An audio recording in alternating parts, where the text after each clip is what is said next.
Hi friends, ఇది చూడండి ఎంత మంచిగా వేరే చేపల కోసం వస్తే నాకు ముసలికి ముచ్చమంత ఒక 15 అంత అడుగుల దూరము.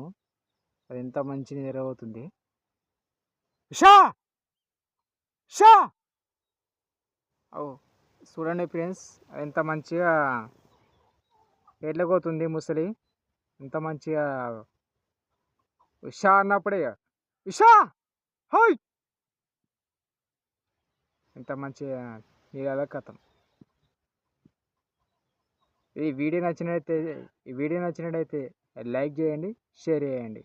ఎందుకంటే మేము ముద్రాజులం కాబట్టి ఏట్లే ముసలు ఉన్నా కానీ మా వృత్తి ఇది చేపలు పట్టుడు కాబట్టి మేము అని చెప్పేసి మేము ఏదో అది ఇంకా మన బర్రె పడుతుంది చూడు ఎట్లా పోతుంది. మీకు లైవ్ కనిపిస్తుంది ఆల్రెడీ. ముసలి ఎంత మంచిగా ఆరామ్సే వెళ్తుంది. నన్ను ఆల్మోస్ట్ అది చూసింది, కానీ అది ఎవరికైతే ఓన్ అయితే ఏం అనలేదు. ముసలి ఎవరికైతే ఓన్ అయితే ఏం అనలేదు. కానీ దాంతో మనం ఎంత జాగ్రత్త ఉంటే, ఎంత మంచిగా ఉంటే అంత మంచిది. ఎంత చెడ్డగా ఉంటే అది అంత చెడ్డగా చేస్తాం అవసరం. ఈ వీడియో నచ్చినట్టయితే లైక్ చేయండి ఫ్రెండ్స్. బాయ్.